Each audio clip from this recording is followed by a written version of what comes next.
الصلاة والسلام عليك يا رسول الله الصلاة والسلام عليك يا حبيب الله الصلاة والسلام عليك يا شافع المذنبين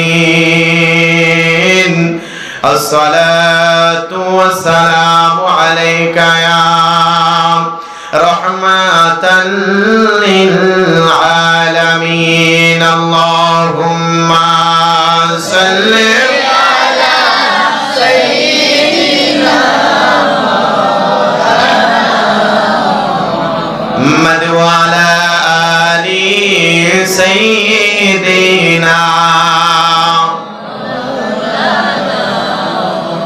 দুরূদ শরীফ পড়লে সওয়াব হয় বাবা, গুনাহ হইলে পড়েন না। যদি সওয়াব হয় তাইলে একটু মহব্বতে মনটা মিলায়া মদিনার নবী রাহমাতুল লিল আলামিন নবীজির একটু দুরূদ শরীফ পড়ুন। যেই নবীজি কাল হাসরের ময়দানে আপনার আমাকে তরানোর জন্য দয়াল নবী এমন ভাবে সিজদার মধ্যে উম্মতি বলে কাঁদবেন। মুসলমান বাবা ভাইরা, এই আমার ভারতের বাবা ভাইরা, চলুন একটু ওই নবীজির প্রেমে দুরূদ শরীফ পড়ি। কারণ হলো মুসলমান, যেই দুরূদ শরীফ আমার আল্লাহ পাক রব্বুল আলামিন নিজে ফেরেশতা লইয়া নবীর উপরে দুরূদ পড়ে। আর জোরে বলুন সুবহানাল্লাহ। তাইলে একটু মহব্বতে দুরূদ শরীফ পড়ুন। আল্লাহুম্মা সাল্লি আলা মাশাআল্লাহ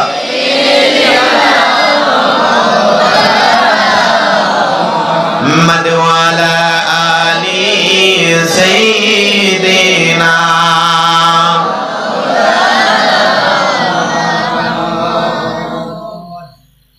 পাথরে কালেমা পড়ে আমার নূর নবীজির উপরে, উস্তুনে হান্নানা কাঁদে আমার দয়াল নবীর বিরহে। আঙ্গুল মুবারকের ইশারাতে চন্দ্র দুভাগ হয়ে যায়, ওই নবীজি শুয়ে আছে শাহে মদিনা। আল্লাহুম্মা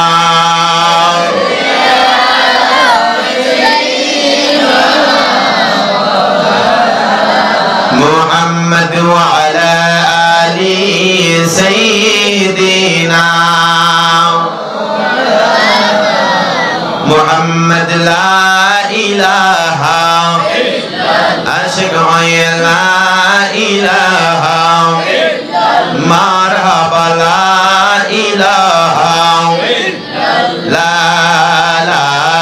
ইলাহা ইল্লাল্লাহ লা ইলাহা ইল্লাল্লাহ হাসবি রব্বি জাল্লাল্লাহ মা ফি কলবি গায়রুল্লাহ নূর মুহাম্মদ সাল্লাল্লাহু লা ইলাহা ইল্লাল্লাহ লা ইলাহা ইল্লাল্লাহ লা ইলাহা ইল্লাল্লাহ।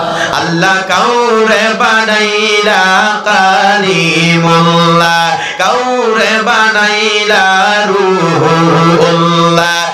আমার নবী হাবিবুল্লাহ, আমার নবী হাবিবুল্লাহ, লা ইলাহা ইল্লাল্লাহ লা ইলাহা ইল্লাল্লাহ লা ইলাহা ইল্লাল্লাহ লা ইলাহা ইল্লাল্লাহ মুহাম্মাদুর রাসূলুল্লাহ সাল্লাল্লাহু তাআলা আলাইহি ওয়াসাল্লাম।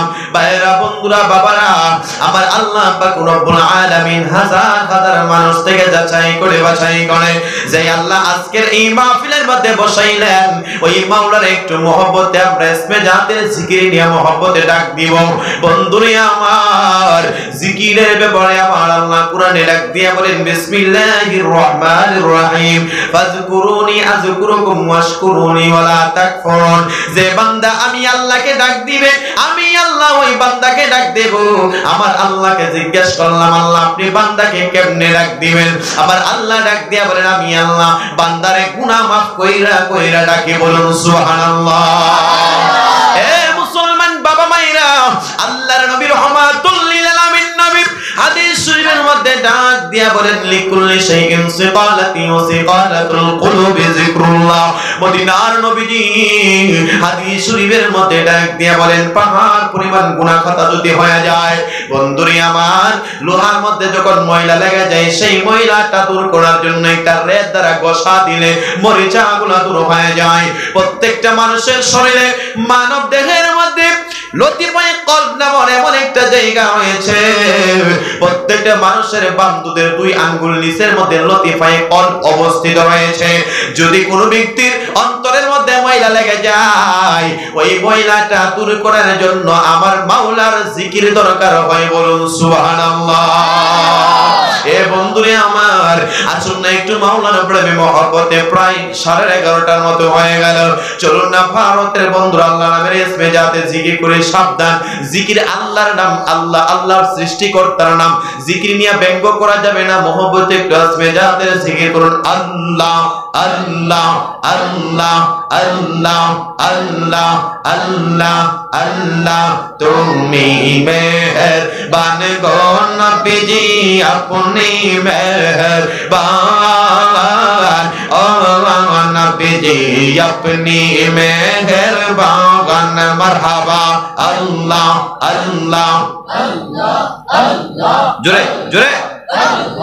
আপনি মেহেরবান গো নবীজি, আপনি মেহেরবান, ও নবীজি আপনি মেহেরবান। মাশাআল্লাহ।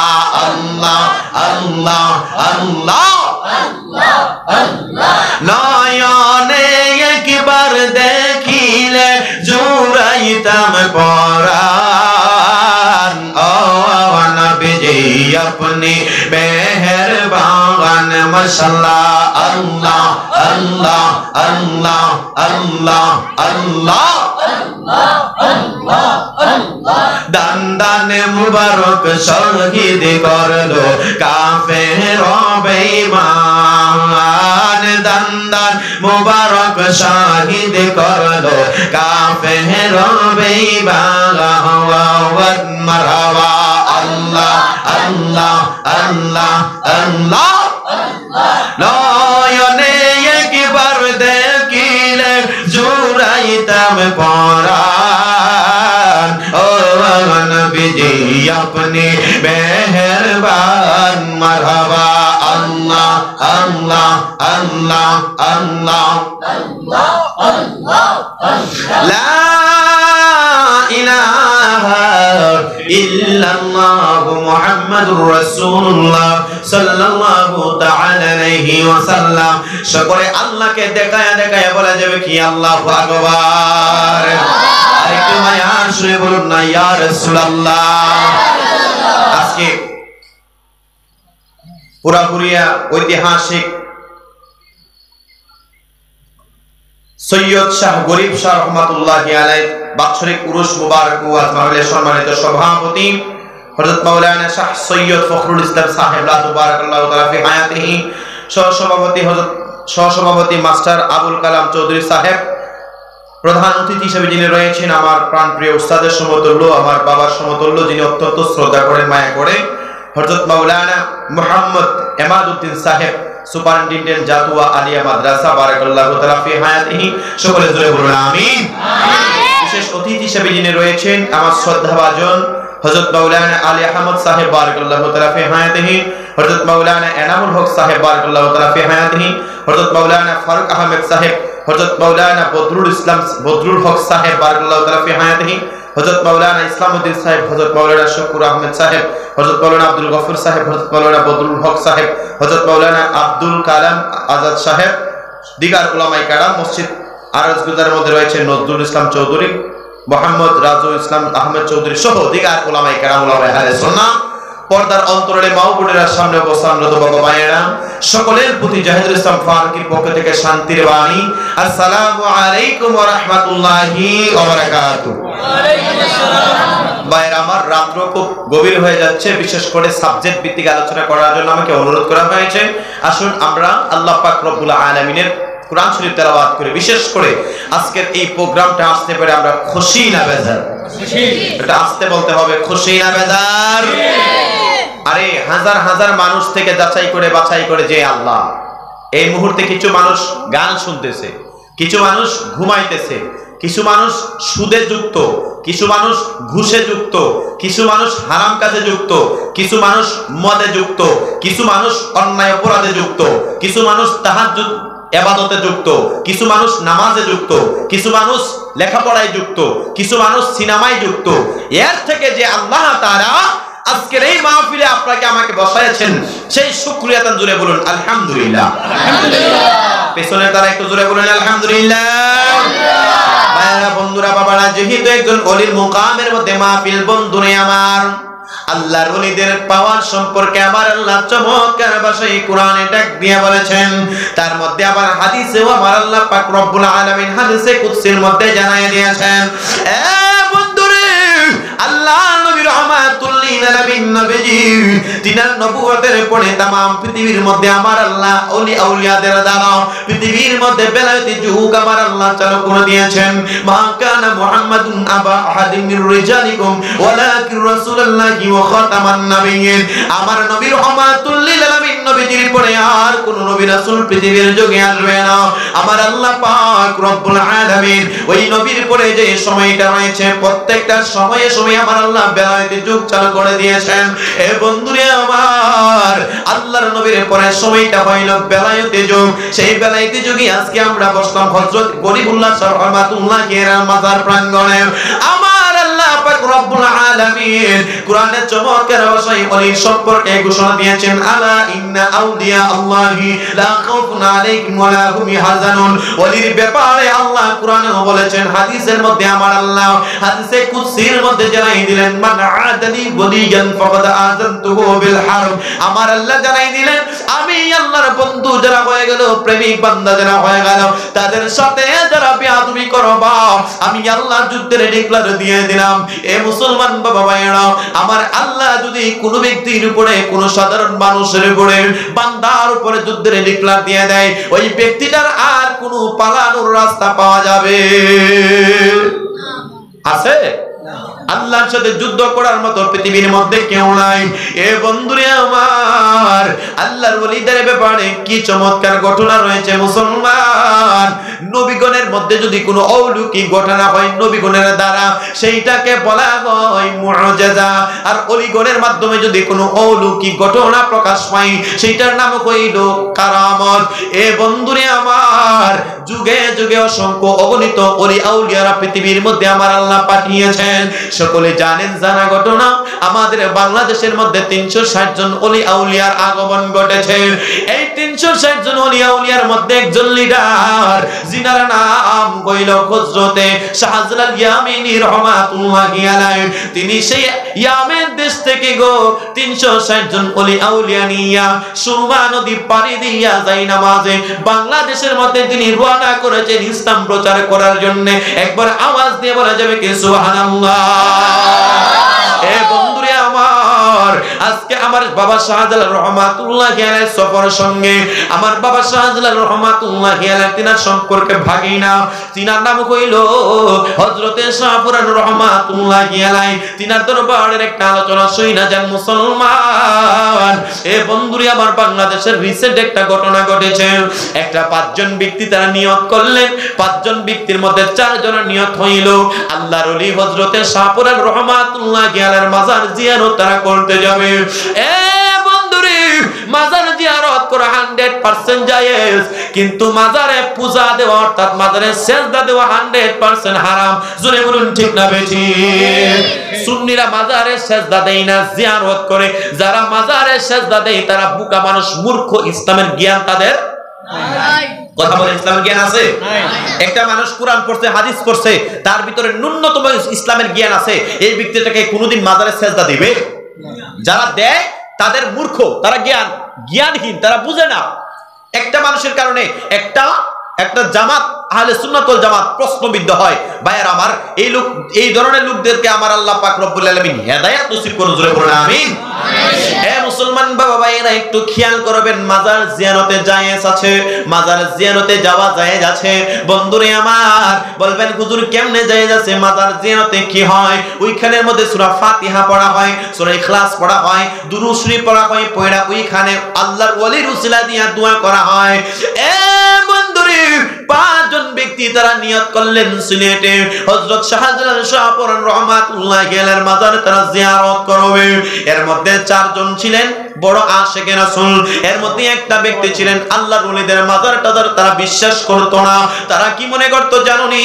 আল্লাহর ওলিরা, বিশেষ করে হযরত শাহজালাল শাহপুরান রাহমাতুল্লাহি আলাইহি, তিনাদের কবরের মধ্যে তারা পচে গলে গেছে, তাদের কোনো ক্ষমতা নাই। আওয়াজ করে বলুন নাউজুবিল্লাহ।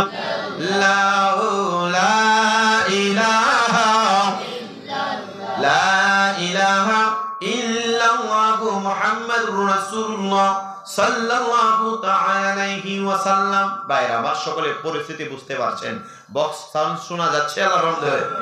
তাহলে একটু মহব্বতে বলুন আলহামদুলিল্লাহ, আরেকটু জোরে বলুন আলহামদুলিল্লাহ। ভাইরা আমার, যে কথা বলছিলাম, বাবা দুষ্টামি করো না, যে কথা বলছিলাম হযরতে শাহপুরান রাহমাতুল্লাহি আলাইহি, যিনি 360 জন ওলিয়া উলিয়ার মধ্যেও একজন, তিনারা 5 জন ব্যক্তি নিয়ত করেছে জিয়ারত করবে, সফর করবে ওলির মাজারে। কথা খেয়াল করবেন, তারা কি পূজা করার জন্য যাচ্ছে নাকি জিয়ারত করার জন্য যাচ্ছে? আল্লাহ হযরতে শাহজালাল শাহপুরান রাহমাতুল্লাহি আলাইহি তিনাদের মাজার জিয়ারতের উদ্দেশ্যে কয়েকজন গেলেন। এর মধ্যে 5 জন ব্যক্তি ছিলেন, এর মধ্যে 4 জনের মনের ভিতর হচ্ছে জিয়ারত। ইন্নামাল আমালু বিন্নিয়াত, আপনার আমলটা নিয়তের উপর নির্ভর করে মুসলমান।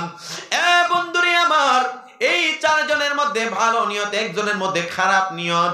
তার মনে মনে চিন্তা ধারণা, আল্লাহর ওলিরা মৃত, তাদের কোনো ক্ষমতা নাই, তারা পচে গলে যায়, তাদের কাছে মানুষ যাইয়া কেন জিয়ারত করে, মুনাজাত করে, তাদের উসিলা দিয়া কেন দোয়া করে? এইরকম একটা চিন্তা ভাবনা একটা ব্যক্তির ছিলেন। আর 4 জন ব্যক্তির মনের ভিতরে একটা চিন্তা, না না না, আল্লাহর ওলির উসিলায় আমরা দোয়া করলে আল্লাহ কবুল করতে পারে কি পারে না? এ বন্ধুরি আমার, আমার আল্লাহ পাক রব্বুল আলামিনের মাহবুব বান্দা যারা হয়ে গেল, তাদের দুনিয়াতে কোনো ভয় নাই, আখিরাতে কোনো চিন্তা নাই। আল্লাহ হাদিসে কুদসির মধ্যে বলেছেন, যে মাত্র 4 জন বাড়ি থেকে রওনা কইয়া হযরত শাহজালাল রাহমাতুল্লাহি আলাইহি, যারা বাংলাদেশে ভিডিওতে দেখেছেন বা ইউটিউবে দেখেছেন, গিয়েছেন, দেখবেন শাহজালাল রাহমাতুল্লাহি আলাইহির মাজার প্রাঙ্গণে যাইতে কয়েকটা সিঁড়ি পড়ে, এরপরে যাইতে হয়। এর মধ্যে 4 জন 5 জন ব্যক্তি সুন্দর করে গেলেন। 4 জনের নিয়ত, তারা জিয়ারত করলেন। একজনের মানে মনে মনে নিয়ত করলেন, ঠিক আছে তারা যায় আমিও যাই, তারাও গেলেন। এর মধ্যে একজনের মনের নিয়তটা বড় খারাপ। এরপরে চলে গেলেন হযরত শাহপুরান রাহমাতুল্লাহি আলাইহি। যেই মাত্র হযরত শাহপুরান রাহমাতুল্লাহি আলাইহির মাজার প্রাঙ্গণে গেলেন, আপনারা অনেকের ছবিতে দেখেছেন, নিচ থেকে শাহপুরান রাহমাতুল্লাহি আলাইহির মাজার প্রায় অনেক সিঁড়ি বেয়ে বেয়ে উপরে উঠতে হয়। এ বন্ধুরা আমার, এই 4 জন সুন্দর করে নিচে তাদের জুতাগুলো রাইখা সুন্দর করে তারা চলে গেলেন উপরে জিয়ারতের উদ্দেশ্যে। এর মধ্যে একটা খারাপ মানুষ ছিলেন, যার অন্তরের মধ্যে ওলির ব্যাপারে বড় একটা সন্দেহহীন করত। এই ব্যক্তিটা যেই মাত্র উপরে উঠতে গেলেন, জুতা নিয়ে সিঁড়িতে বেয়ে বেয়ে সুন্দর করে যাচ্ছিলেন। খাদেম ডাক দিয়া বলেন, ও আল্লাহর বান্দা, একটু দাঁড়াও, কোথায় যাচ্ছ? বলে, হুজুরের মাজার জিয়ারত করতে যাচ্ছি। এবার ডাক দিয়া বলেন, তাইলে তোমার জুতাটা নিচের মধ্যে রেখে আছো। এই কথাটা বলার সাথে সাথে ওই 5 নাম্বার ব্যক্তিটা বলেন, আল্লাহর ওলি অর্থাৎ মানুষের কবরে যদি জুতা নিচে রেখে আসতে হয়, এটা যদি আগে জানতাম তাইলে আমার পাটাই বাড়িতে রেখে আসতাম। বলুন না নাউজুবিল্লাহ। আগে যদি জানতাম কবরে আইসা জুতা নিচে রাখতে যেতে হয়, তাহলে নিজের বাড়িতে পাড়া রেখে আসতাম। এই কথাটা বইলা যেই মাত্র ব্যক্তিটা একটু ঠাট্টা মস্কারি করলো, আল্লাহ কিন্তু বলেছেন, মান আদালি ওয়ালিয়ান ফাকাদ আযানতুহু বিল হারব। আল্লাহ বলেন, আমি আল্লাহর বন্ধু যারা, তাদের সাথে যারা বেয়াদবি করবে, আমি আল্লাহ যুদ্ধের ডিক্লার দিয়ে দিলাম। মুসলমান বাবা ভাইরা, যেই মাত্র এই ব্যক্তিটা 5 নম্বর ব্যক্তিটা জুতাটা নিচে খুইলা টাট্টা করতে করতে পড়ে গেল। 4 জন সুন্দর করে জিয়ারত করে, আর লোকটা দাঁড়ায় দাঁড়ায় তামসা দেখছে। আহারে, মরা মানুষের কাছে কেন তোমরা এমন ভাবে কবরের মধ্যে আইসা কথাবার্তা বলো, কেন তোমরা এমন ভাবে মুনাজাত করো? এই কথাটা তারা বইলা 4 জন জিয়ারত করলো। একজন দেখা দেখা তামসা দেখছে। তারা এমন ভাবে জিয়ারত শেষ কইরা চলে যাচ্ছেন। যাওয়ার সময় আল্লাহর কুদরত বোঝা যায় না। এ মুসলমান, যেই মাত্র তারা গাড়ির মধ্যে উঠলো, আমি শুধু ওয়ালির কারামতটা বোঝানোর জন্য বলছি। ওয়াল কিরামাতুল আউলিয়া হাক্কুন, আল্লাহর ওলিদের কারামত 100% সত্যি। বলুন সুবহানাল্লাহ। ওয়ালির কারামত 100% সত্যি। মুসলমান, একটু খেয়াল করবেন, আল্লাহ এমনিতেই দুনিয়া বানাইছে না, আল্লাহ এমনিতেই আপনাকে আমাকে বানাইছে না। আপনার আর আমার কাছ থেকে যে কোনো একজন অসাধারণ হয়ে যায় ইবাদত করতে করতে। পার্থক্য হচ্ছে ওলি এবং সাধারণ মানুষের পার্থক্য হচ্ছে, একজন মানুষ, সাধারণ মানুষ, আবেদ মানুষ, ব্যক্তিটা তার ইবাদত কম, এই ব্যক্তিটা তার ভিতরে তাকওয়া কম। কিন্তু একজন আল্লাহর ওলি, তার ভিতরে আল্লাহর ভয় বেশি, ইবাদত করে বেশি, আল্লাহকে রাজি খুশি করতে পারছে। সাধারণ মানুষ আল্লাহকে রাজি খুশি করতে পারে নাই। এটাই হচ্ছে মানুষের মধ্যে পার্থক্য। জোরে বলুন সুবহানাল্লাহ। আমার কথা বোঝা যায়নি বাবা? এই শাহপরান রহমাতুল্লাহি আলাইহি তিনার মাজার জিয়ারত করে যেই মাত্র 5 জন সুন্দর করে গাড়ির মধ্যে উঠলেন, আল্লাহর কুদরত বোঝা যায় না। বন্ধুরে আমার, গাড়ির মধ্যে উঠতে দেরি হইল। যেই মাত্র তারা যাচ্ছিলেন, যাওয়ার সময় তাকায়া দেখতে পাইলেন একটা গাড়ি, একটা ট্রাক আইসা এমন ভাবে যেই মাত্র গাড়ির মধ্যে একটা ধাক্কা লাগলো। এই ধাক্কা অ্যাক্সিডেন্টের কারণে যিনি বলেছিলেন আমি আগে জানলে বাড়িতে আমার পাটাই রেখে আসতাম, এই ব্যক্তিটা সহকারে আরো 4-5 জন ড্রাইভার সহ তারা অ্যাক্সিডেন্ট করেছে। অ্যাক্সিডেন্ট করার কারণে কিছুক্ষণ পরে তাকায়া দেখতে পাইলেন সন্ধ্যা হয়ে গেল। হসপিটালের মধ্যে চোখ খুইলা দেখে হসপিটালে আছে। হঠাৎ কইরা বাকি 4 জন ব্যক্তি যারা ছিলেন, তার বন্ধু বান্ধব আরো বাড়ি থেকে আত্মীয় স্বজন আসলো, সিলেটের হসপিটালের মধ্যে ভর্তি করা হইল। তাকায়া দেখতে পাইলেন সুন্দর কইরা বাড়ির মধ্যে নাই, হসপিটালের মধ্যে জিজ্ঞাসা করে, এই আমার বন্ধুরা আমি কোন জায়গায় আছি? বলতেছে তুমি এখন হসপিটালে ভর্তি আছো। আমি হসপিটালে কেন আছি আমাকে একটু জানায়া দাও।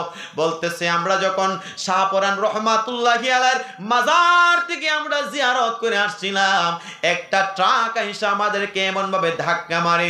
কিন্তু আল্লাহর কুদরত বোঝা যায় না, ওয়ালির কারামত বোঝা যায় না। আমরা ড্রাইভার সহ 5 জন, তোমাকে নিয়ে 6 জন, আমরা 5 জনের একটা ইঞ্চি পরিমাণ আঘাত পাই নাই। কিন্তু এই ট্রাকের চাপার কারণে তোমার পাটা এমন ভাবে অ্যাক্সিডেন্ট হয়েছে। কিন্তু দুঃখের বিষয়, ডাক্তারে বলছে লোকটার পা যদি না কাটেন তাইলে লোকটা বাঁচবে না। একবার আওয়াজ দিয়ে বলুন না আল্লাহু আকবার। ওলির কারামত দেখেন।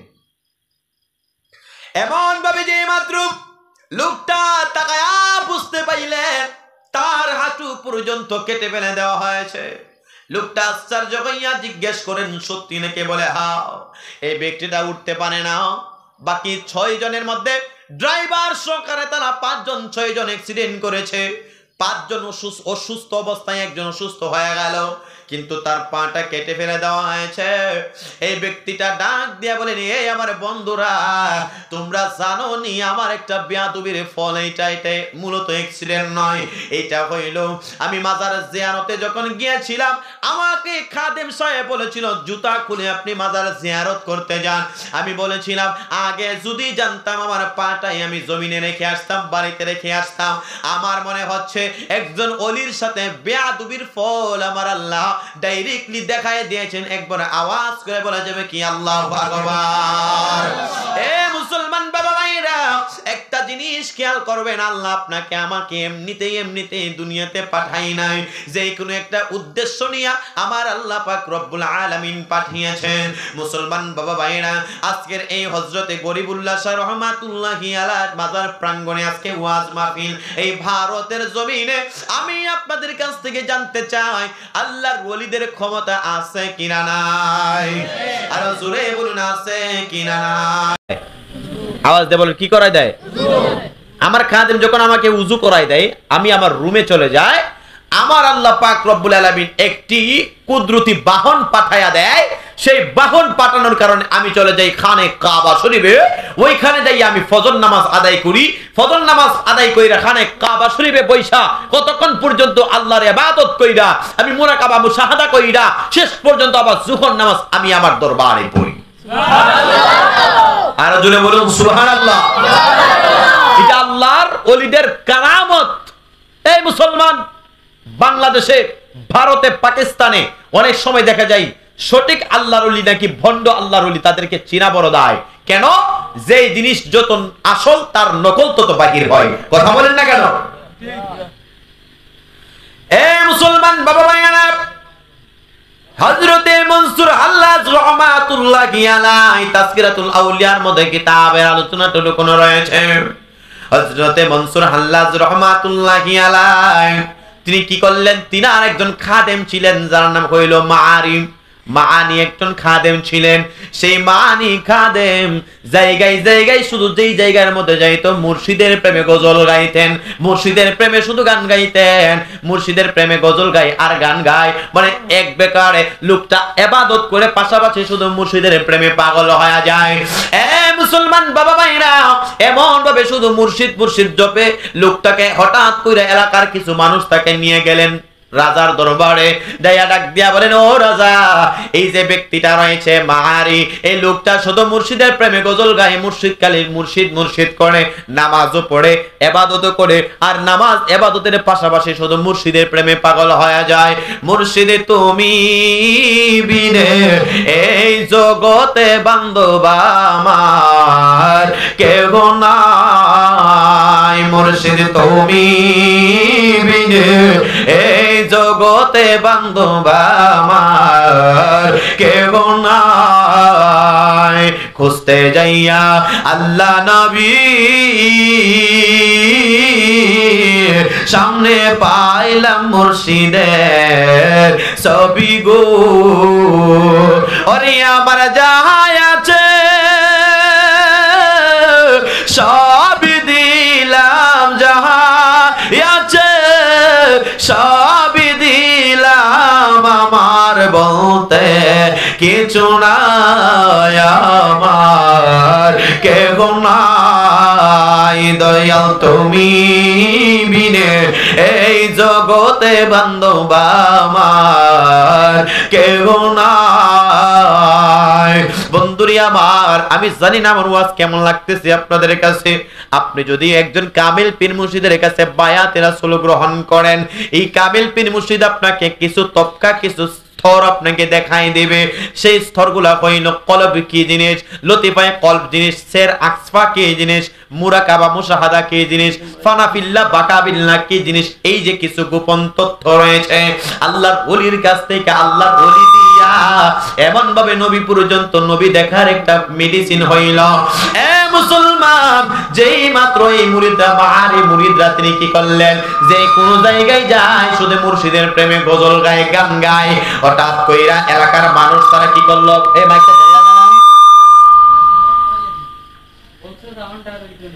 চলবে চলবে, কথা বোঝা যায় বাবা?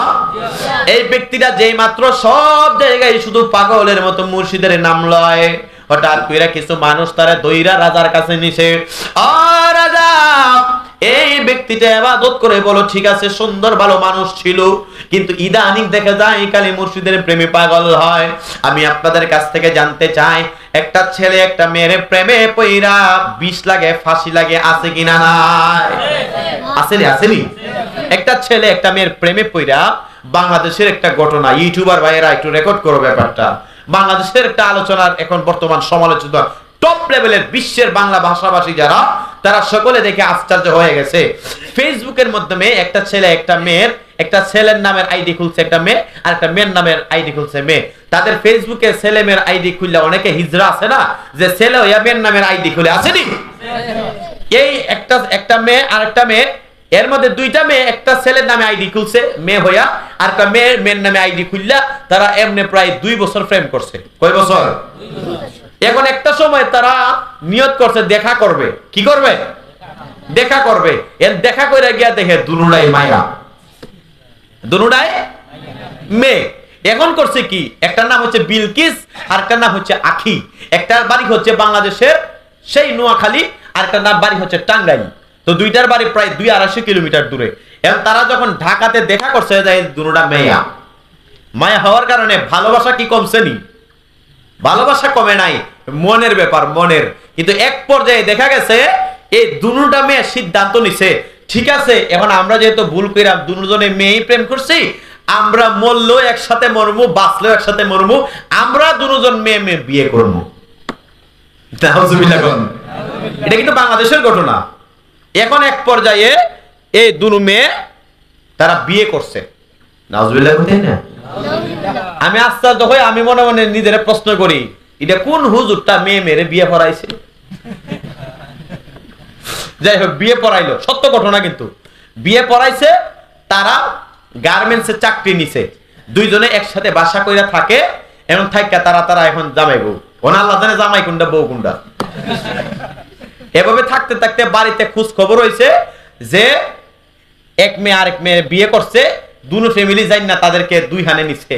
নেওয়ার পরে আবার কেমনে কেমনে তারা লুকায়া আবার একসাথে হয়েছে। হওয়ার পরে এক পর্যায়ে তারা বলতেছে আমরা মরলো একসাথে মরবো, বাঁচলো একসাথে বাঁচবো। দেখেন প্রেম কি জিনিস, প্রেম কি জিনিস। যারা জেনারেল শিক্ষার্থী আছেন, আমার কলেজ ইউনিভার্সিটির বাবা ভাইয়েরা, আপনারা লাইলু মজনুর কাহিনী শুনে থাকবেন, শিরি ফরহাদের ঘটনা শুনবেন। তারপরে এই যে আরো কিছু প্রেমের কাহিনী আছে। আপনাদের ভারত তো প্রেমের কারণে একজনে তাজমহল বানাই দিয়েছে, আছে নি? যে এই দুইটা মেয়ে তারা চিন্তা করছে মরলে একসাথে, বাঁচলে একসাথে বাঁচবো। এখন তারা করছে কি, মা বাপে জিজ্ঞাসা করছে, মা চলো আমরা বাড়িতে যাই। এটা বলছে আমরা বাড়িতে যাই। বাড়িতে নিতে পারবা, লাশ হইয়া বাড়িতে আইবো। নাউজুবিল্লাহ বলেন না? শেষ পর্যায়ে এলাকার চেয়ারম্যান, যারা দুই এলাকার চেয়ারম্যান আইসা মুস লেখা দিছে এটার সাথে আর যোগাযোগ হবে না। দুইটারে চাইনা দুই হানো নিচে গুমের পরে ইনজেকশন দিয়া বাড়িতে নিয়ে আবার একটা আবার বাথরুমে যায় হাত কাটটা হাত মুখ কাটটা অবস্থা খারাপ বানাই দিয়েছে। নাউজুবিল্লাহ বলেন না? এরপরে করছে কি, এরা যেহেতু ফাকলামি করে, এরা কি এখন সমাজের জিনিস দেখে নাকি একজন আরেকজনের প্রেম দেখে? প্রেম দেখে। যদি সমাজের জিনিস দেখতো তাহলে মেয়ে মেয়ে কি আর বিয়ে করলো? কথা কন আগে, জিনিসটা একটু বুঝার আছে। শেষ পর্যন্ত দুজনের আবার আইনা বিয়া দেওয়া হয়েছে। কি করছে? আবার আইনা বিয়া দেওয়া হয়েছে। নাহলে আপনার এই যে দেওয়ালে বাড়ি মারে মাথা, নতুবা হাত কেটে লাইছে, বিলকিস নামের মেয়েটা হাত কেটে লাইছে।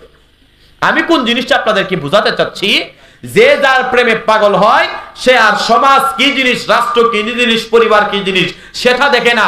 সে দেখে তার প্রেমিককে দেখে, যেদিকে তাকায় সেদিকে শুধু প্রেমিক দেখে। লাইলু যখন প্রেম করছেন মজনুর সাথে, মজনু কুত্তারে যায়, লাইলুর বাড়ির কুত্তারে যায় সুমা দেয়। একজনে জিজ্ঞাসা করছে, এই মজনু তুমি লাইলুর বাড়ির কুত্তারে সুমা দেও গেল লিগা? কইতেছে, পাগল বুঝোস না, এই কুত্তার শরীরে আমার লাইলুর গন্ধ করে। চিন্তা করেন প্রেম কি জিনিস। এই প্রেম যারা আল্লাহর সাথে লাগাইতে পারছে, আল্লাহর রাসূলের সাথে করতে পারছে, তারাই হচ্ছে আল্লাহর ওলি। বলুন সুবহানাল্লাহ। প্রেম কি জিনিস। তো এক পর্যায়ে তারা দুজনের বিয়ে হইছে। এখন বাংলাদেশে একজন বক্তা ওয়াজ করছে আর কি, যে এরা যে নিচে, এরা যে বিয়া কইরা আবার সুন্দর কইরা তাদেরকে দিল। আচ্ছা বিয়ার সময় তো দাওয়াত দিছস না, বাচ্চা কাচ্চা হইলে আপনারা দাওয়াত দিস। এইগুলা হচ্ছে কিয়ামতের লক্ষণ। জোরে কোন নাউজুবিল্লাহ। আর জোরে বলুন নাউজুবিল্লাহ। সেই আমেরিকা, তারপর আপনার ফ্রান্সে কিছু কিছু দেশ আছে সমকামিতা। এটাকে কি বলা হয়? ছেলে ছেলে বিয়ে হয়। নাউজুবিল্লাহ বলেন না? ছেলে ছেলে বিয়ে হয়। এই পাগল, কুন্ডারে বউ বানাইলি আর কুন্ডারে জামাই বানাইলি। এইগুলা হচ্ছে কিয়ামতের লক্ষণ। ইসলামের মতো এত সুন্দর ধর্ম আর ইসলাম, একমাত্র মনোনীত ধর্মের নাম হচ্ছে ইসলাম, মুসলমান। যে কথা বলছিলাম, এই মুরিদের শুধু মুর্শিদের প্রেমে পাগল হয়েছে, এটা আবার জাতে মাতাল না, তাহলে ঠিক আছে, সে ইবাদত করে আবার ফাঁকে ফাঁকে মুর্শিদের প্রেমে পাগল হয়। জোরে বলুন আল্লাহু আকবার। মনে আছে কথা? হযরতে মনসুর আল্লাস রহমাতুল্লাহি আলাইহি তিনার একটা মুরিদ যার নাম হইল মারি। এই মারি এমন ভাবে যেই মাত্র মানারিও সম্ভবত মারি হবে তার নাম, এবার যেই মাত্র তাকে ধইরা নিয়ে গেলেন রাজ দরবারে, ডাক দিয়া বলেন এ পাগলা তুমি কেন তোমার এই মুর্শিদের নামে এত পাগল পাড়া হয়ে যাও, তোমার কাছ থেকে একটু জানতে চাই। এই ছেলেটা ডাক দিয়া বলেন হুজুর ও আমার রাজা বাদশা আপনার কাছে আমি বলে দিয়া যাই কেন আমার মুর্শিদে পাগল হয়ে গেলাম। আমার মুর্শিদের প্রেমে এই জন্য আমি পাগল হইলাম। আমি একদিন ক্ষুধার্ত অবস্থায় মুর্শিদে আমি দেখলাম, আমি গেলাম একটা জঙ্গলার ভিতরে, তখন কিছু কিছু কাশ্মীরে দেখবেন বরফ পড়ে আছে কিনা নাই, কথা বলেন, কাশ্মীরের মধ্যে দেখবেন বরফ পড়ে, এমন বরফ পড়ার মধ্যে আমি হঠাৎ করে গিয়েছিলাম, আমার পেটের খিদায় আমি অস্থির হয়ে গেলাম, কিন্তু কোনোভাবে আমার পেটের খিদা নিবারণ করতেছিলাম না। কিন্তু তাকায়া দেখতে পাইলাম যাইতে যাইতে জঙ্গলার ভিতরে পাহাড়ের একটা কর্নারের মধ্যে আমার মুর্শিদ হযরতে মনসুর হাল্লাজ তিনি আল্লাহর দরবারে জিকিরে মজনু হয়ে গেলেন, বলুন সুবহানাল্লাহ। এই দিক দিয়ে বরফ পড়ে, সেই দিক দিয়ে আমার মুর্শিদ কেবলা তিনি এমন ভাবে আল্লাহর প্রেমে জিকির আজকার করে সেটা দেখে আশ্চর্য হয়ে গেলাম।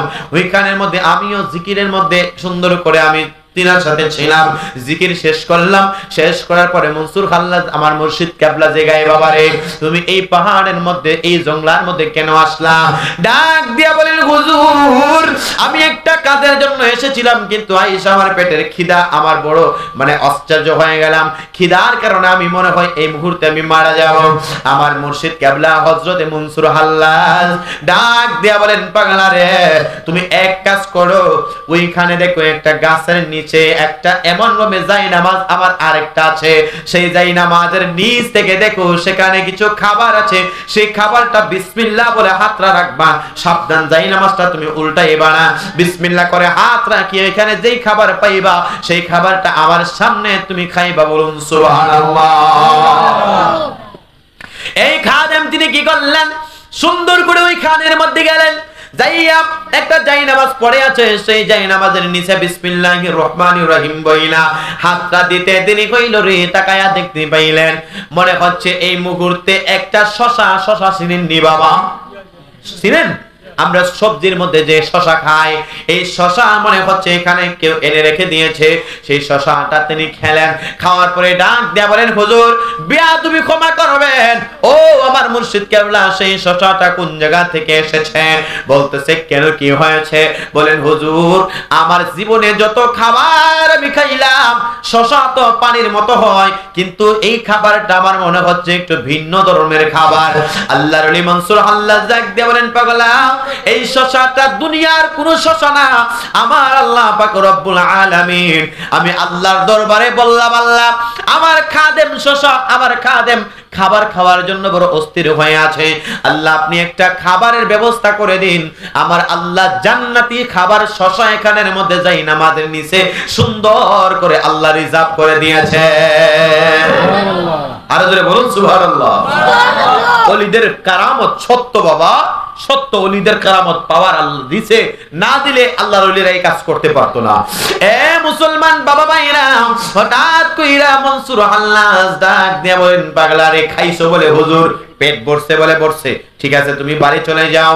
বাড়ি চলে গেলেন, আরো কিছুদিন পরে হঠাৎ কইরা ডাক দিয়া বলেন আমি কিছুদিন পরে যখন গেলাম আবার যাইয়া দেখলাম আমার হুজুর কেবলা ওইখানে পাথরের উপরে এই ঠান্ডার মধ্যে তিনি আল্লাহর দরবারে জিকির করেন সুবহানাল্লাহ ওয়ালহামদুলিল্লাহ লা ইলাহা ইল্লাল্লাহ, বলুন সুবহানাল্লাহ ওয়ালহামদুলিল্লাহ লা ইলাহা ইল্লাল্লাহ লা ইলাহা ইল্লাল্লাহ লা ইলাহা লা ইলাহা ইল্লাল্লাহু মুহাম্মাদুর রাসূলুল্লাহ সাল্লাল্লাহু তাআলা আলাইহি ওয়াসাল্লাম। বন্ধুরে আমার যেই মাত্র এই ব্যক্তিটা আবার ওই মুর্শিদের দরবারে গেলেন, মুর্শিদ সুন্দর কইরা তিনি ইবাদত করেন পাথরের উপরে,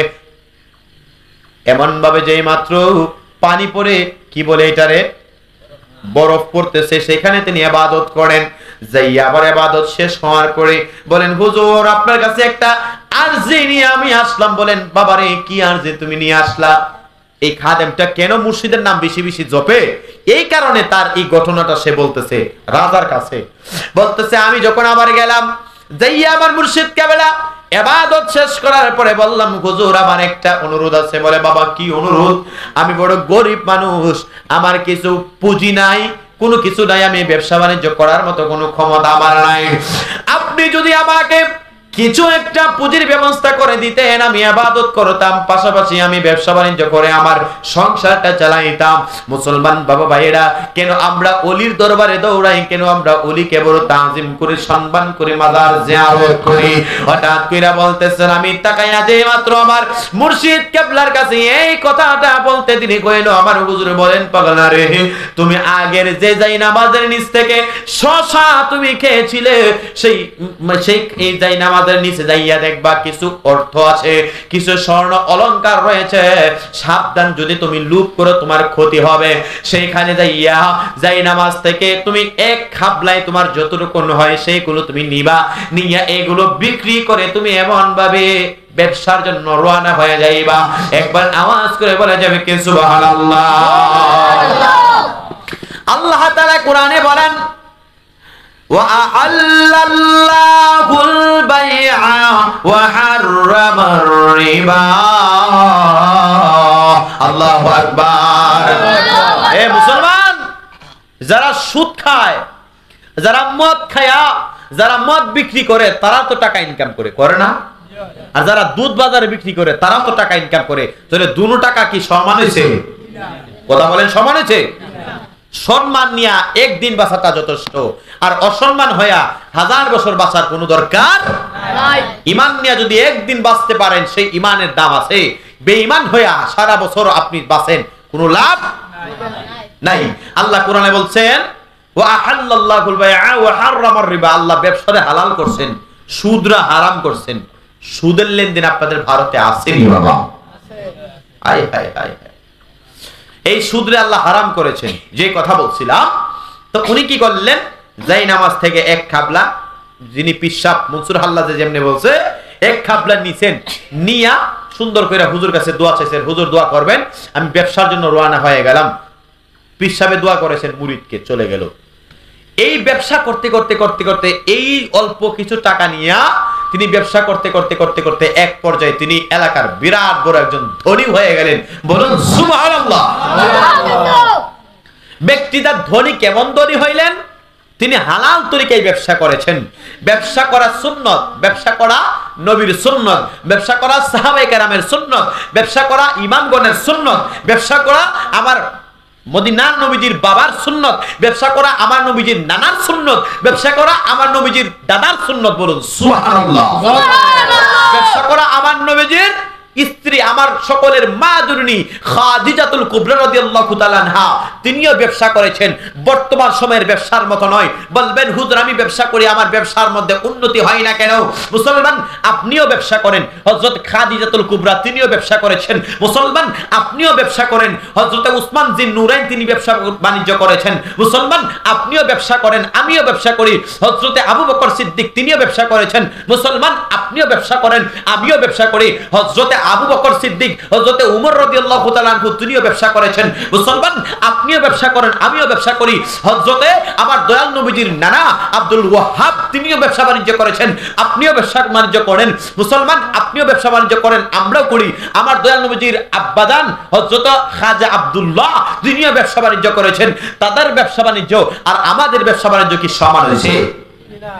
কথা বলেন। আমরা ব্যবসা বাণিজ্য করলে ওজনে কম দেই, কি করি? আওয়াজ দিয়ে বলেন। আমরা ব্যবসা বাণিজ্য করলে ওজনে কম দেই, আর তারা ব্যবসা বাণিজ্য করলে ওজনে বেশি দিছে। সুবহানাল্লাহ বলেন না? আমাদের ব্যবসায় বরকত হয় না, আমাদের ইনকামে বরকত হয় না। কথা বলেন বাবা। নাইলে যেই পরিবারে আমরা ইনকাম করি, এই ইনকামে কি আমাদের পরিবার চলার কথা না বাবা? এই খাদেম বলেন, এই যে মনসুর হাল্লাজের মুরিদ মারি, আমি যেই মাত্র আমার মুর্শিদের প্রেমে কেন আমি বেশি বেশি গান গাই, কেন আমার মুর্শিদের প্রেমে গজল গাই? এই কারণে গজল গাই, মুর্শিদের কাছ থেকে আমি ধনবান পেয়েছি, দুনিয়ার সম্পদ পাইছি, আমি আখিরাতের সম্পদ পাইছি। জোরে বলুন আল্লাহু আকবার। আরেকটু মায়ের সুরে বলুন আল্লাহু আকবার। তাইলে সকলে একটু মহব্বতে দরুদ শরীফ পড়ুন। আল্লাহুম্মা সাল্লি আলা সাল্লিম সাইয়্যিদিনা মাওলানা মুহাম্মাদ ওয়া আলা আলি। দেখি মসজিদে মুহাম্মাদ ওয়া আলা আলি সাইয়্যিদিনা। ভাইরা আমার, আপনারা যতটুকু ধৈর্য আপনাদের কুলাবে আমিও শেষ করে দেব। আর ছোট্ট একটা আলোচনা বলে আপনাদের কাছ থেকে বিদায় নিব, যেহেতু প্রায় 12টা হয়ে আসছে। কয়টা বাজে? 12:15 বেজে আসছে। ভাইরা আমার শুনেন, যে কথা বলছিলাম, আল্লাহর ওলিদের কারামত আলোচনা করা হয়েছে। বিশেষ করে একটা নবীজির ছোট্ট একটা ঘটনা বলে আপনাদের কাছ থেকে বিদায় নিয়ে নিব ইনশাআল্লাহ। ভাইরা আমার, আল্লাহ পাক রব্বুল আলামিন নবীদের শান মান প্রত্যেকটা কোরআন শরীফের আয়াতে আয়াতে আমার নবীর শান আমার আল্লাহ বর্ণনা করেছেন। সুবহানাল্লাহ বলুন। ইন্নাল্লাযীনা ইউযুনাল্লাহা ওয়া রাসূলাহু লা'আনাহুমুল্লাহু ফিদ দুনিয়া ওয়াল আখিরাহ।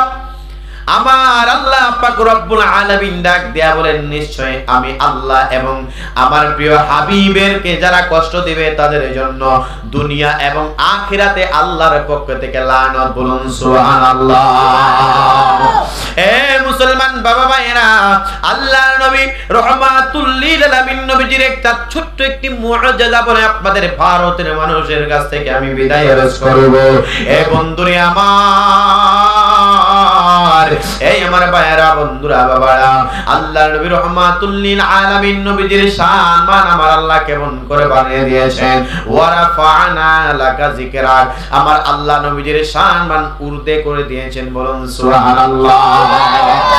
এ বন্ধুরে আমার, নবীর শান মান আমার আল্লাহ কেমন করে বানিয়ে দিয়েছেন। হযরতে মুসা আলাইহিস সালাতু ওয়াস সালামের মুআজিজা একটা লাঠি ছিল, সেই লাঠিটা জমিনে ফেলে দিলে সাপ হয়ে যাইতো। সুবহানাল্লাহ বলুন। আপনার আমার দয়াল নবী রাহমাতুল লিল আলামিন নবীর একটা মুআজিজা। অনেকে বলবেন, হুজুর আমার নবীজির কি সাপের মুআজিজা নাই? আমার দয়াল নবী রাহমাতুল লিল আলামিন নবীজির সাপের মুআজিজা হইল রে ভারতের মুসলমান। আমার দয়াল নবীজির একজন সাহাবী, যিনার নাম হইল হাবিব রহমাতুল্লাহ। হযরত হাবিব রাদিয়াল্লাহু তাআলা আনহু, তিনি একদিন রাস্তা দিয়ে যাওয়ার সময় তিনি তাকায়া দেখতে পাইলেন তিনার পায়ের মধ্যে কি যেন একটা আঘাত লাগছে। আমরা যদি খালি পায়ে চলি, খালি পায়ে চলার সময় আপনাদের পায়ের মধ্যে আঘাত লাগে না নি? জমিনের মধ্যে যখন আপনি জমি চাষ করতে যাবেন, তখন খালি পায়ে থাকার কারণে আপনার পায়ের মধ্যে শামুকের খুশা লাগতে পারে, অন্যান্য কোনো কিছু লাগার কারণে পায়ের মধ্যে ব্যথা হইতে পারে। মুসলমান বাবা ভাইয়েরা, আল্লাহর নবীজির সাহাবী হযরতে হাবিব রাদিয়াল্লাহু তাআলা আনহু, তিনি যেই মাত্র খালি পায়ে জংলা দিয়া তিনি যাচ্ছিলেন, তাকায়া তিনি দেখতে পাইলেন পায়ের মধ্যে কি যেন একটা লেগেছে।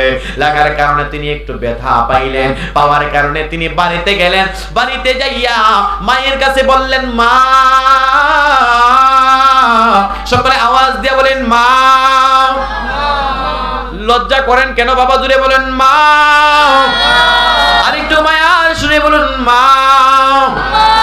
ওই সন্তানটা মায়ের কাছে যাইয়া বলেন, মা, আমার কি যেন শরীরটা অসুস্থ অবস্থা হয়ে গেল, ব্যথা ব্যথা করে রে মা। এই মা দুঃখিনী তিনি কি করলেন? বাবার কাছে যাইয়া বললেন। হযরতে হাবিব রাদিয়াল্লাহু তাআলা আনহু, তিনার মা তার বাবার কাছে বললেন, ও হাবিবের বাবা, সন্তানটা কি যেন একটা অসুস্থ হয়ে গেল, তাকায় দেখো তার শরীরের মধ্যে তাপ চলে আসলো, জ্বর চলে আসলো। এই মুসলমান বাবা ভাইয়েরা রে, সন্তান যে কোনো জায়গার মধ্যে বিপদে পড়ে সবার আগে খবরও জানে তার মা। জোরে বলুন ঠিক কিনা? একমাত্র কারণ আমি রিসার্চ করে দেখলাম, সন্তান বিপদে পড়লে মা কেন সবার আগে খবর জানে? মায়ের নাভির সাথে সন্তানের একটা নাভির কানেকশন। বলুন সুবহানাল্লাহ। মায়ের নাভির সাথে সন্তানের নাভির একটা কানেকশন রয়েছে। বন্ধুনি আমার, 10 মাস 10 দিন সন্তান কোনো কিছুই খাওয়ার কোনো ইচ্ছা করতে পারবে না। মায়ে যা খাইছে সন্তানটাও তাই খেয়েছে। এই মা দুঃখিনী যে মাত্র হাবিব রাদিয়াল্লাহু তাআলা আনহু বাবার কাছে যাইয়া বললেন, ও বাবা, ওই হাবিবের বাবা সন্তানটা অসুস্থ অবস্থায় হয়ে গেল। আমি আপনাদের কাছ থেকে জানতে চাই, কোন সন্তান অসুস্থ হয়ে গেলে মা বাবার টেনশন লাগে কি লাগে না? জুড়ে বলুন, লাগে কি লাগে না? এই সন্তানটার বাবা মা দুজনে আশ্চর্য হয়ে গেলেন। সন্তানের কাছে যাইয়া দেখলেন অসুস্থ অবস্থায় শরীরটা, পুরোটা শরীর নীল রঙের হয়ে গেল রে বাবা।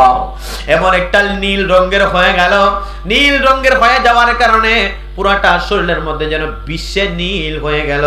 চোখগুলো এমন ভাবে লাল টকটকে লাল হয়ে গেল।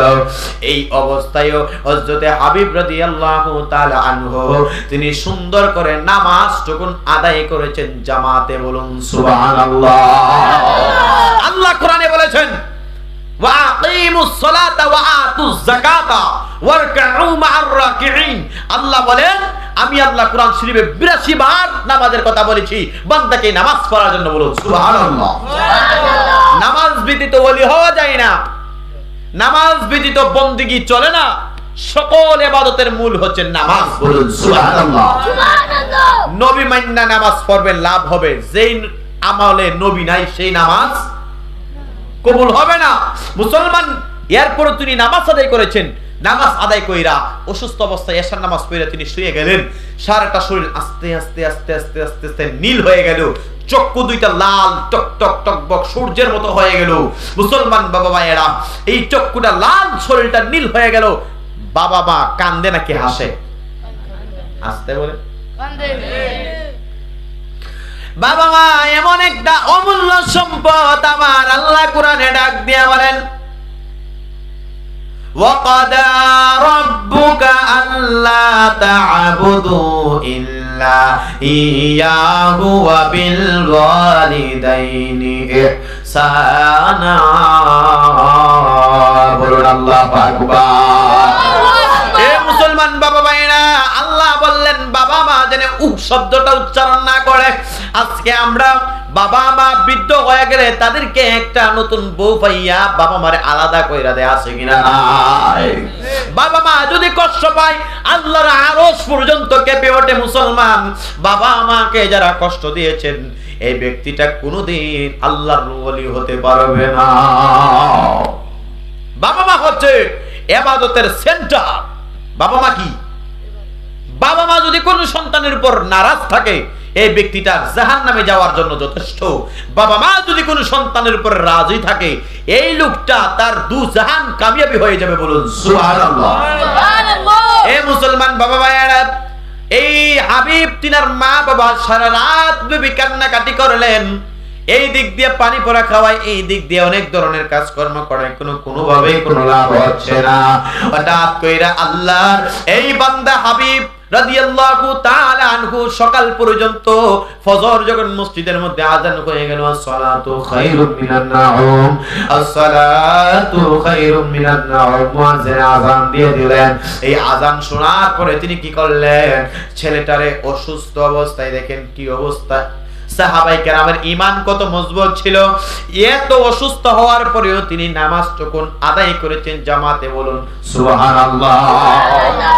আর আমরা ছোট্ট একটা গুড়া বাইর হইছে, গুড়া তো বুঝেন, হ্যাঁ?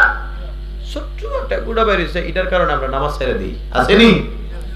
শরীরের মধ্যে একটা ফসফের ফুটা পড়ছে, এটা ফালদায় গিয়ে আবার নামাজটা পড়তাম।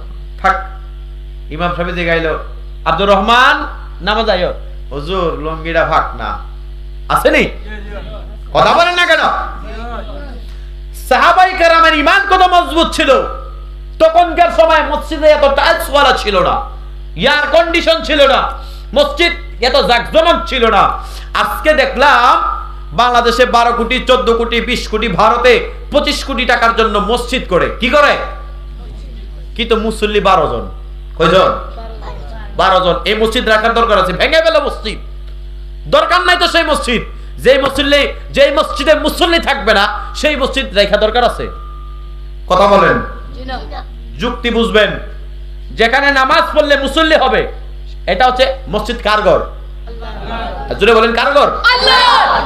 মসজিদ যদি আল্লাহর ঘর হয়, সেখানে যাইয়া মানুষ ইবাদত করবে। কি করবে? ইবাদত। আর মসজিদ আছে, এখানে ইবাদত করুন না নাই, এই মসজিদ রাখার দরকার আছে? এত এত কোটি টাকার মসজিদ দিয়ে কি হবে সেখানে যদি নামাজ না হয়? বাংলাদেশের একটা মসজিদ 12 কোটি টাকা খরচ করে মসজিদ করেছে, কিন্তু মুসল্লি হয় সর্বোচ্চ 12-14 জন। কয়জন? 12-14 জন। মানুষে যাইয়া ওইখানে মসজিদে যায়, মহিলারা মসজিদ দেখবার লাগা যা। এটা কি পার্ক বানাইছে নাকি? পার্ক, পার্ক বুঝেন? পার্ক দর্শনীয় জায়গা। মেয়ে ঢুকতেছে মসজিদের ভিতরে, ছবি তুলতেছে, লাইভ করতেছে, ছেলে ঢুকতেছে, প্রেমিক প্রেমিকা মসজিদের ভিতরে ঢুকতেছে, জুতা নিয়ে ঢুকতেছে, জুতা খুললা ঢুকতেছে। একটা তার মেয়েটার পর্দা কই আছে, তার কাপড় কোন জায়গায় আছে, এই মেয়েটার যে পর্দা করা মানে কি বলে ফরজ কথা, এটা কোথায় আছে? এখানের ভিতরে যে মেয়েটা যে না পাক, পাকের একটা ব্যাপার আছে, উজুর একটা ব্যাপার আছে, এটার কোন জায়গায় আছে? এত টাকা দিয়ে মসজিদ করে কি লাভ? ভাঙ্গা ফেলে মসজিদ তোমার। আগের দিনের মসজিদের মধ্যে খেজুর গাছের ডাল দিয়া ছাদ বানাইছে।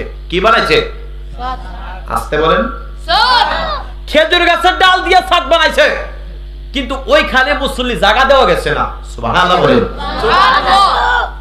আপনারা কিতাব যদি ঘাটবেন দেখবেন যে ওইখানে 5 মাইল 10 মাইল 15 মাইল যাইয়া তাহারা নামাজ পড়ছে জামাতে আদায় কইরা।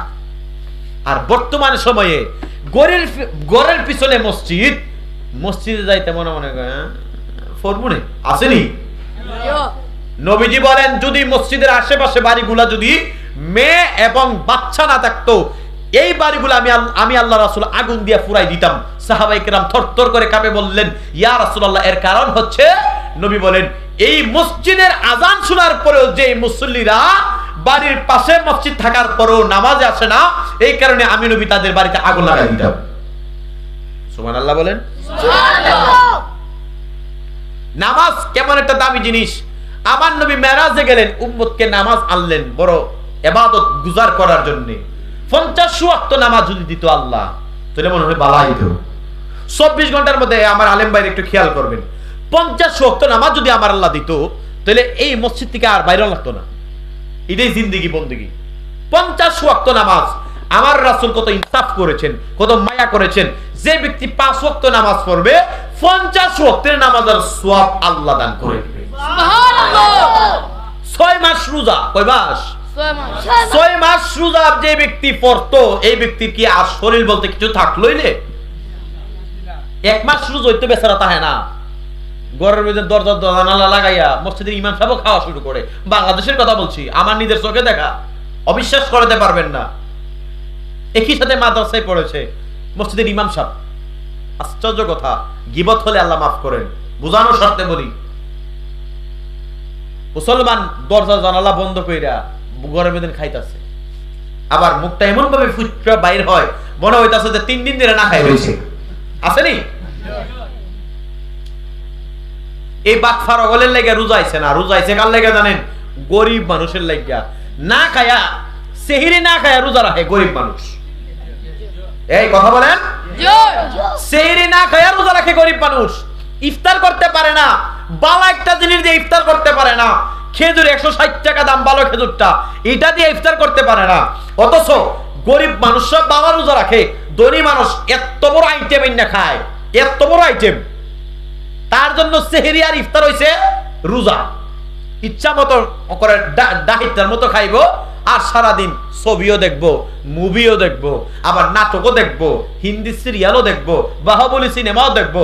দেখে আবার যখন ইফতারটার সময় হয়ে যাবে গা, খাবার 14-15 জাত মিলাইয়া বাচ্চা কাচ্চা লইয়া বলবো খাইতো।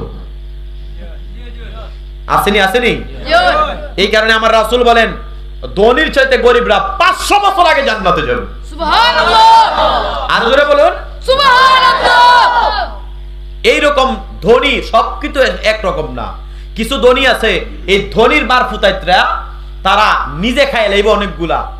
সেহরি ইফতারের সময় অনেকগুলা খাবার নষ্ট করব, তার ঘরের পিছনে একটা গরিব মানুষ, তারে দেওয়ার ক্ষমতা নাই, দিবে না তো। কারণ তার ভিতরে অহংকারে ভরা। তার ভিতরে কি ভরা? অহংকারে ভরা। মুসলমান সামনে 2, 3, 4, 5 দিন পরে রমজান, ছোট্ট একটা কথা বলে দিয়ে যাই, মসজিদ, যেই মসজিদে ইবাদত করলে রাসূল বলেন মেসওয়াক সহকারে সুন্দর করে উযু বানাইয়া যদি কোনো ব্যক্তি জামাতে নামাজ আদায় করে, একাকিত্ব নামাজ থেকে জামাতে আমার আল্লাহ 27 গুণ সওয়াব বাড়ায় দেয়। সুবহানাল্লাহ। আরো জোরে বলুন সুবহানাল্লাহ। আর জামাতে নামাজ আদায় করলে যদি 27 গুণ বাড়াইয়া দেওয়া হয়, লোকটা যদি 5 ওয়াক্ত নামাজ আদায় করে দিনে, আমার আল্লাহ 50 ওয়াক্ত নামাজ সওয়াব দান করে দেয়। সুবহানাল্লাহ। আগের দিনের মসজিদ ছিল কাঁচা, মুসল্লি ছিল পাকা, আর এখন মসজিদ হয়েছে পাকা, মুসল্লি কাঁচা।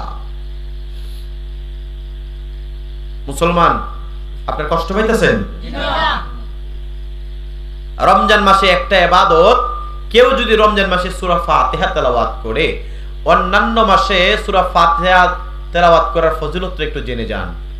রমজান মাসে একবার সূরা ফাতিহা তেলাওয়াত করলে অন্য মাসের 700 বার সূরা ফাতিহা তেলাওয়াত করলে সওয়াব আল্লাহ দান করেন। সুবহানাল্লাহ। আরো জোরে বলুন সুবহানাল্লাহ। রমজান মাসে 1 রাকাত নফল নামাজ যদি কেউ আদায় করে, নফল মানে নিজের জন্য, নফল কার জন্য? নিজের জন্য যদি কোনো ব্যক্তি নফল নামাজ আদায় করে, এই ব্যক্তিটা বাকি 11 মাস ফরজ নামাজের সওয়াব আমার আল্লাহ তাআলা দান করে দিবেন। সুবহানাল্লাহ। কেউ যদি খতমে তারাবি, একজন কোরআনে হাফেজের পিছনে রমজান মাসটা আদায় করতে পারে নামাজ, এই ব্যক্তিটা অন্যান্য মাসের ইবাদতের তুলনায় প্রায় 70 বার কোরআন শরীফ খতম করার সওয়াব নামাজে আমার আল্লাহ তাআলা দান করে দিবেন। সুবহানাল্লাহ। মুসলমান, কোরআন শরীফের একটা অক্ষর যদি আপনি তেলাওয়াত করেন, আপনার কত ফজিলত, আল্লাহ কত ফজিলত দিবেন, এটার হিসাব নাই। মানে বেমিসাল, বেনাওয়াজ, এটার হিসাব নাই। এই জন্য রমজান মাস চেষ্টা করবেন। এখানে যারা আছেন, আমি তো দেখতেছি গরিব মানুষ আপনারা, আমি নিজেও গরিব, অত ধনীর ফুলা হইলে আমি পাসপোর্ট ভিসা করে বাংলাদেশ থেকে আইতাম না। শুনেন, অন্তত পক্ষে বাড়ির আশেপাশে যে রোজাদার আছে, গরিব মানুষ আছে, তাদেরকে অন্তত হলেও 1-2 দিন ইফতার করায়েন, 1-2 দিন ইফতার করায়েন। মানে কিতাবে এসেছে, রাসূল বলেন, কোন ব্যক্তি যদি একজন রোজাদারের মুখে তার এই রোজাদার ব্যক্তিটাকে ইফতার করাইলো, সে রোজা রাখা যে সওয়াব পাইছে, তার ইফতার করানোর কারণে আল্লাহ তাআলা সেম সওয়াব দান করে দিবেন। সুবহানাল্লাহ। রমজান মাসে যদি কাউকে সেহরি খাওয়াতে পারেন, এই সেহরি খাওয়ানোর কারণে লোকটা যতটুকু সেহরি খাইয়া সওয়াব হইছে, ততটুকু সওয়াব আল্লাহ আপনারও দান করে দিবেন। বলুন সুবহানাল্লাহ। সুবহানাল্লাহ। রমজান মাস সম্পর্কে ওয়াজ করলে বহুত লম্বা আলোচনা, আমার আলোচনা একটা রয়ে গেছে এখানে। কোন ব্যক্তি যদি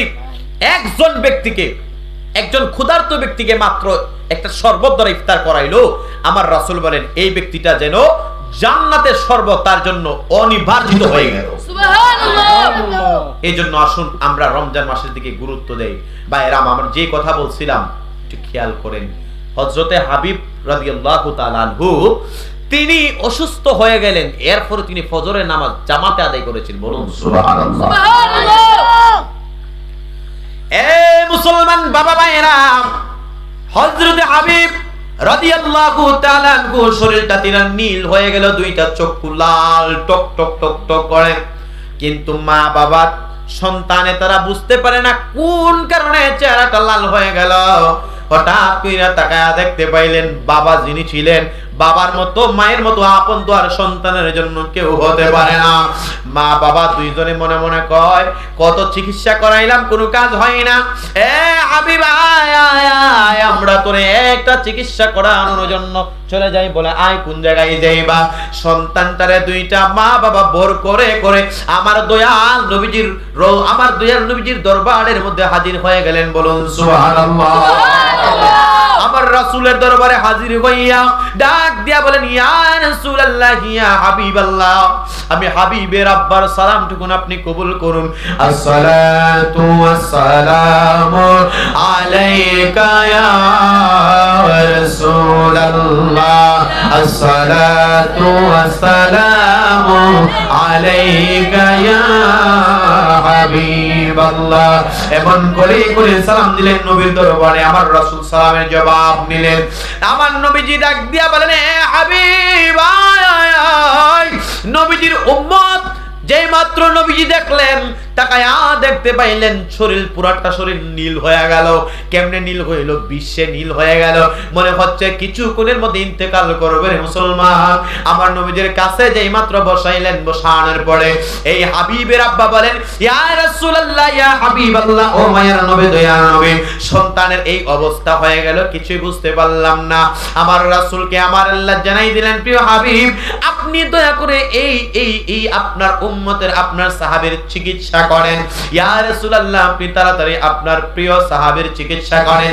আমার নবীজি রাহমাতুল লিল আলামিন নবীজির সামনে যেই মাত্র এমন ভাবে বসানো হইল, আমার নবীজির সামনে শোয়ানোর সাথে সাথে আমার নবী সুন্দর কইরা, এই যে ব্যক্তিটা আগের দিন সন্ধ্যা বেলায় পাহাড়ে দিয়া গিয়েছিলেন, গেছিল কিনা, যেই মাত্র গিয়েছিলেন ওইখানের মধ্যে পায়ের মধ্যে কি যেন একটা লেগেছিল, আমার রাসূল আমার দয়াল নবীজির থুতু মুবারক সেই পায়ের মধ্যে এমন ভাবে নবীজি মালিশ করতে দেরি হইল।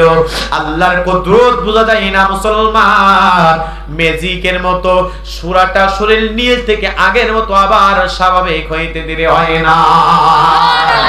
সোনারে মদিনা বহু দূরে, কিন্তু মদিনা বলা আমার অন্তরে, কিন্তু মদিনা বলা আমার অন্তরে।